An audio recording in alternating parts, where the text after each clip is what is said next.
ការប្រកួតវគ្គប្រាច់ប្រត់នេះបងប្អូនណាបើកចិត្តឲ្យទូលាយបន្តិចលំដាប់ស្វ័យរៀងហើយភាពចន្លោះប្រហោងមិនថាតែស្វ័យរៀងទេរៀលម៉ាឌ្រីតបាសសេឡូណាក៏មានចន្លោះប្រហោងដែរ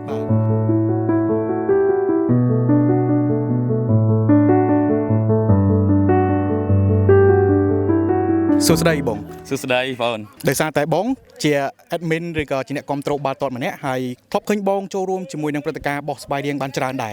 បាទការប្រកួតជាមួយនឹងអាកាដាសម្រាប់ការប្រកួតនឹងបងមានចំណាប់អារម្មណ៍មិនដែរបងរំភើបសប្បាយចិត្តវាជារឿងមួយដែលកម្រដែលក្រុមបាល់ទាត់ដំណាងកម្ពុជារបស់យើងឡើងដល់វគ្គផ្ដាច់ព្រាត់នៃពានរង្វាន់លំដាប់ទី3នៃតំបន់អាស៊ីយើងអញ្ចឹងការបរាជ័យកាលពីថ្ងៃមុននោះយើងខូចចិត្តហើយយើងជាជនជាតិខ្មែរអ្នកណាក៏ខូចចិត្តដែរក៏ប៉ុន្តែក៏មានមោទកភាពផងដែរនៅក្នុងនោះដោយសារតែការរៀបចំរបស់ព្រះខ័នរាជស្វ័យរៀងគឺបានល្អហើយនៅឯមរតកតេជោគឺបានល្អមែនទែនអញ្ចឹងការប្រកួតថ្ងៃមុនបើទោះជាចាញ់យើងខូចចិត្តក៏ខូចចិត្តហើយស្របជាមួយនឹងការខូចចិត្តហ្នឹងក៏យើងមានមោទកភាពជាមួយនឹងការរៀបចំដ៏អស្ចារ្យនេះពិភពលោកមើលមកថាគឺពិតជាមិនធម្មតាការរៀបចំឲ្យអ្នកទស្សនា 50,000 អ្នកជាងហ្នឹងគឺលំដាប់លេខ1ជាប្រវត្តិសាស្ត្រនៅក្នុងពានរង្វាន់ Champions League Challenge League នេះហើយបាទសម្រាប់លទ្ធផលយើងឃើញថាវាមិនល្អទេបងអាចថាមើលឃើញពីកត្តាណាខ្លះដែរនៅក្នុងការប្រកួតនឹងក្រោយពីចាយពេលអស់120នាទីយើងបានត្រឹមតែលទ្ធផលចាញ់2-1បាទមើលឃើញខ្ញុំមើលឃើញខមមិនខ្លះដែរគាត់ថាមានចន្លោះប្រហោងអីចឹងអ្នកគ្រប់គ្រងថាមានចន្លោះប្រហោងច្រើនចេះចុះអីចឹងតាមពិតទៅការប្រកួតវគ្គផ្ដាច់ព្រាត់នេះបងប្អូនណាបើកចិត្តឲ្យទូលាយបន្តិចលំដាប់ស្វ័យរៀងហើយភាពចន្លោះប្រហោងមិនថាតែស្វ័យរៀងទេរៀលម៉ាឌ្រីតបាសសេឡូណាក៏មានចន្លោះប្រហោងដែរបាទហើយការលេងវគ្គផ្ដាច់ព្រាត់គេមានយល់ទៅសេណារីយ៉ូរបស់គ្រូគាត់រៀបចំពីក្បួននៃការលេង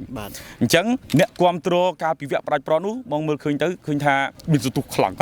សន្ទុះខ្លាំងយកទៅមែនទែនដូច្នេះព្រះខ័នរាជស្វ័យរៀងតាំងពីមុនប្រកួតបងទាយក្នុងចិត្តតែហ្មង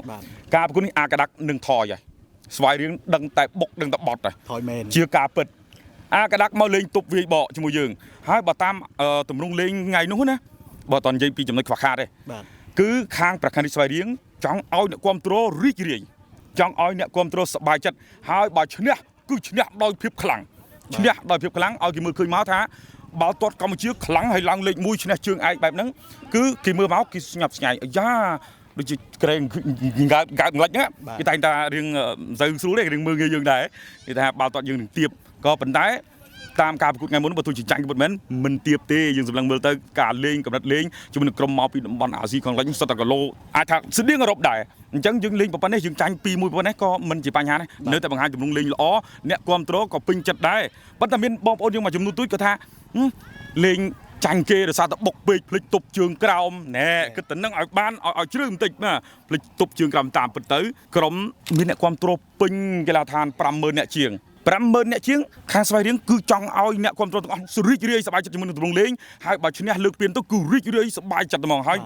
នៅតំបន់អាស៊ាននៅលើពិភពលោកគេសម្លឹងមកគេថាអូក្រុមខ្លាំងនៅកម្ពុជារបស់យើងគឺឈ្នះជើងឯកដោយប្រកួតល្អបំផុតឈ្នះគូប្រកួតវគ្គផ្ដាច់ព្រាត់ដោយដាច់ទម្រង់លេងល្អជាងដាច់ក៏ប៉ុន្តែយើងសម្រុកយើងសុទ្ធច្រើនទាំងការគ្រប់គ្រងប៉ូស៊ីសិនបលទាំងបាល់ជ្រុងទាំងការសុទ្ធគឺយើងច្រើនយើងលើសដាច់ហើយក៏ប៉ុន្តែការបុកហួសហេតុខ្លាំងពេកហ្នឹងដាច់មាត់ដោយសារតែអូដាវរៈគាត់ទុនហើយទុនជើងខ្សែប្រយុទ្ធតែមួយគត់របស់ក្រុមអាកាដាក់ដែលនៅសល់តែម្នាក់ទីអូសវៀងមកមេឃមកដីមកយកមកសុទ្ធលឹបចុងម៉ោងយើងអស់កន្លែងហ្នឹងយើងកន្លែងហ្នឹងគឺស្ដាយអ្នកណាក៏ស្ដាយដែរក៏ប៉ុន្តែចង្វាក់នៃការសម្រុកការសុទ្ធតាំងពីដបងទៅពីដើមមករហូតមកតតាមស្មើហើយសម្រុកតតែជិតចាប់ការប្រកួតហើយនៅតែសម្រុកទៀតដល់តែផ្លាត់ខ្លួនឯងវិញតាមពិតបងប្អូនយើងថាបុកពេកផ្លិចទប់ផ្លិចអីហ្នឹងតាមពិតយើងដើម្បីផ្ដល់ឲ្យបងប្អូនយើងរីករាយជាមួយនឹងទម្រង់លេងហ្នឹងក៏ប៉ុន្តែគ្រូបង្វឹកប្រហែលជាគាត់ផ្លិចដែរផ្លិចទប់នឹងពិបាកថាដែរបងប្អូនយើងមានសិទ្ធិបញ្ចេញយកបាល់កន្លែងហ្នឹងប៉ុន្តែថាសម្រាប់ខ្ញុំថាអត់អីទេលេងប៉ុណ្ណឹងគឺល្អហើយបើសិនយើងឈ្នះជើងឯកខ្ញុំថាមានអ្នកសរសើរពេញពិភពលោកដល់ហ្មងហ្នឹងណា